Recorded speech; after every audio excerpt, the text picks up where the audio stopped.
It would be so easy to prove. If what you're saying is true, prove it.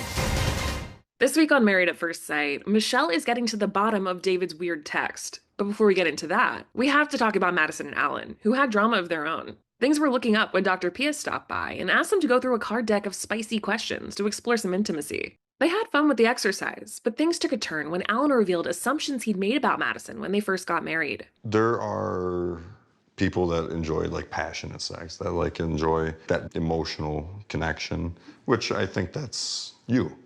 At the beginning, I thought it was much more of a superficial kind of like, the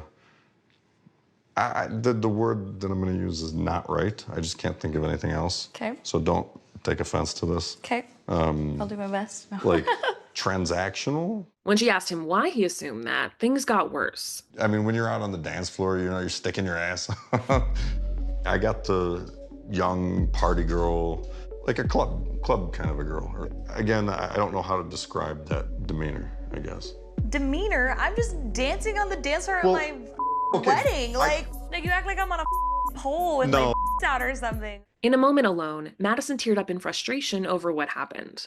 Just like the way that people perceive me and like how I've had to like continuously like fight for my place in work and just being taken seriously, and like it's just frustrating. And like he should be the one that like defies that, like not validates it.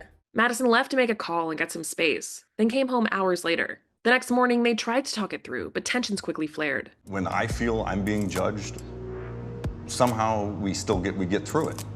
And I get frustrated because it's not the same way back. You're a lot more sensitive than me. Okay, because, well, yes, absolutely. You're a lot more sensitive than a lot of people I know. Really? Yes. Okay, so I use that as an example of how we can maybe grow our communication to apply to you.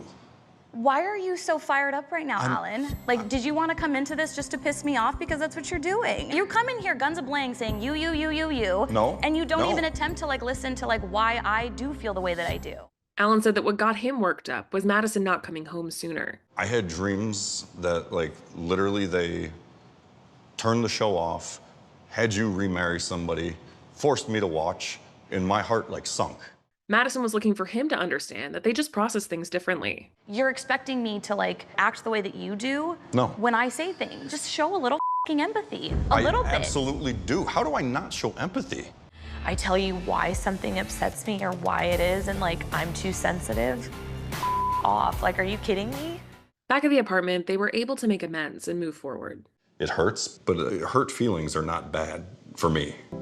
Hurt feelings show me that I'm in this, I care. Yeah, and I know it might not always seem like I'm on the same page as you, which we might not always be, but like, I do care for you. Meanwhile, Karla and Juan tried to get their physical connection going through a tantric yoga class, led by an eccentric teacher. Take a nice deep breath, everybody together, and make a sound.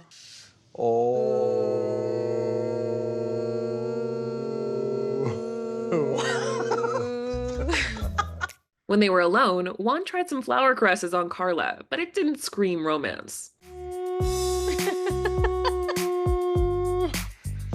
Juan seems to be enjoying himself. He seems playful. It feels comfortable, but it just doesn't feel like he's taking it seriously.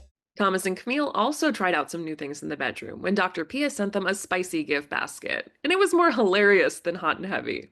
Open your mouth. Oh, God. Right on that. What is that? What is it? Oh! Why? I'm loving this. It's something about, you know, Tom. He's such a great sport. I feel like I'm able to kind of do some things I like, but also have fun with it. Meanwhile, things are still stilted with Ikechi and MM, who are taking a step back in their relationship. They went on an ice cream date, and MM noticed something about his hand. You opted out of your ring today? I take it off when I wash dishes, and I just forgot to put it back on. I think it's very disrespectful for my husband to not have his ring on. It gives off the impression that he's not committed to this marriage. Ikechi later left for a solo trip to Houston and wasn't texting MM, so she called Dr. Pia to clue her in. MM also updated the girls about their relationship hurdles. We are moving at a much slower pace because there are things he's refusing to talk about, but you can only do surface for so long. Yeah. The hard questions are what got him so verbally aggressive towards me. The hard part is, this is my husband. Yeah. So now I'm trying to figure out. Yeah, and work on it in ways that you wouldn't with just a normal, because obviously if it was just dating, it would have been. And that's the thing, he wants to date. Little does he know he wouldn't have got a second one. That same day, Michelle told the girls about David's suspicious text, and she also asked Madison and Karla for any details. The night that he sent the message, he was with you two. So, like, it was the night that... Oh, he was with y'all? Yeah, so it was Alan and I, and David, and then Karla showed up, and we dipped. Okay, so y'all left him. No, he came home with us. Well, like, what was he doing that night? Like, did you see him on his phone a lot? Like, no, I think he was helping you look for your phone. Well, when my phone was stolen, I don't really pay attention though. Like, Will you be looking at his phone now? now I'm going Over to. the shoulder. Yeah. Over the shoulder. Later, Pastor Cal sat down with Michelle and David to talk about it, and he was just as skeptical as Michelle. You're saying that that text was supposed to go to your cousin? 100%. About food? Yes. You look so dang fine. Who does that? I've talked to my food before, 100%. Okay, but I'm besides the point, Pastor Cal. Yes, I see how it looks. Pastor Cal also grilled David about meeting up with an ex from Tinder for coffee. The woman that I went to go see is dating another individual. She's in a relationship. Who cares if they're in a relationship? That doesn't make a difference. I mean, honestly, I'm just being straight with you. It's like, look, did you meet her on Tinder? Yes, before all this. Michelle believed that his revelation about texting exes was only the tip of the iceberg. If he's willing to let me know that, what else has he been doing that he doesn't want me to know? I just feel like there's something bigger going on that I'm unaware of. Right. Yeah, it feels like you're protecting something, or you're hiding something. I have nothing to hide. You do, because you won't prove anything with this phone. It's deleted. That's that. Okay, okay, David, honestly though, you could have easily said, could you send my wife the same text you sent me? And that could have happened. It still can.